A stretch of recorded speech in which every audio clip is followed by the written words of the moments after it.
table. It's okay.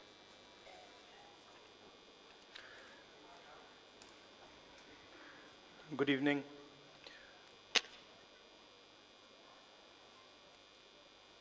For me, Sitaram Yechury was a friend who operated in the political system. When people look at politics from outside, it's not easy to see the dynamics that take place inside the political system. It's an unforgiving place, harsh place, uncomfortable place, and it brings out mostly the worst in people. It's rare that you see that politics brings out the best in a person.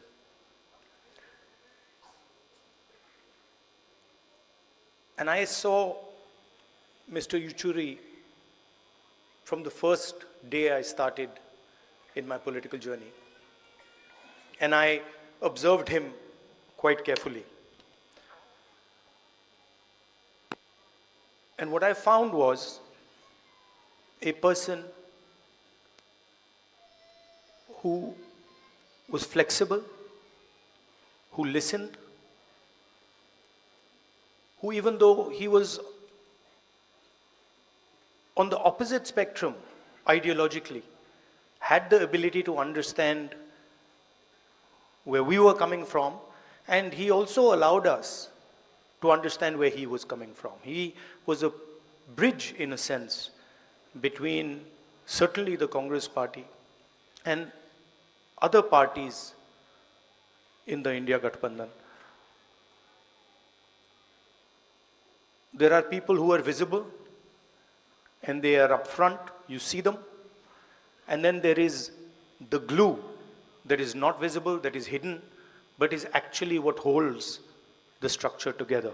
And I would say Mr. Yechury was such a figure who, in the India Gathbandhan certainly, and the last UPA Gathbandhan, held the architecture together. And he held the architecture together because he was flexible, because he listened, and he didn't have the common traits that a lot of politicians have: anger, aggression, arrogance. These things were missing, and this is rare in our work. So he was a friend. I dealt with him a number of times, and I always noticed how the stress was countered with the cigarette. And this was always there. And I used to tell him, Yechury ji, what is this? Why don't you get rid of this? And that, I think, is the only habit that probably he wasn't able to get rid of. He was also very close to my mother. And I would say they were even better friends than I was with him. And few days ago, he came to meet my mother. And they were sitting there, and I saw Mr. Yechury was coughing. And I realized that both of them have the same attitude when it comes to hospitals, which is that neither of them want to go to a hospital under any circumstances. I knew they were watching each other. So immediately I caught Mr. Yechury. I said, Yechury ji, you're going in the car, you're not going home, you're going to the hospital. And I told my office people that, look, he has to go to the hospital. And he was smiling. He was still trying to say, no, I'm not going to go. And that was the last time I saw my friend. I came to the hospital again with the view of seeing him, but unfortunately, that never happened. There were two moments when I was thinking about Mr. Yechury, and and I had no answer. One was when his son passed away, and I picked up the phone, and I didn't know what to say. I really just didn't know what to say, and I called him, and then I was silent on the other side because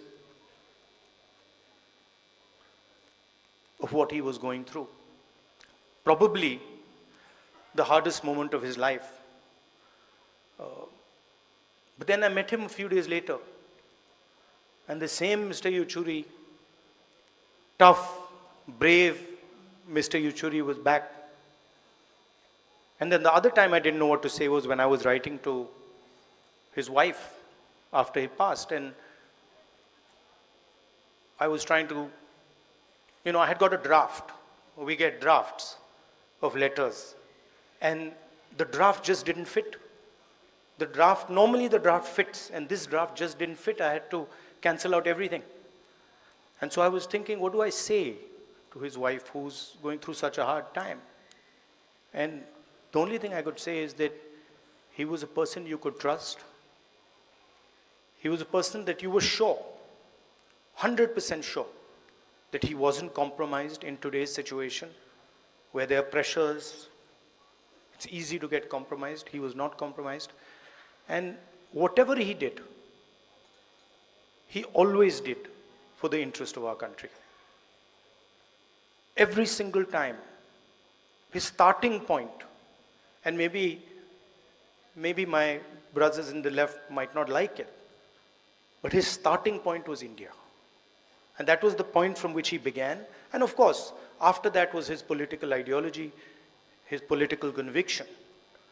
But whenever he would speak to me about the BJP and the RSS, he didn't say, they're doing this and they're doing that. He said, look, this is a danger to the country. What they're doing to our institutions, what they're doing to our structure, what they're doing to our education system is going to destroy India. And that's how he lived his life. I'm very proud to have been a friend of his. Thank you.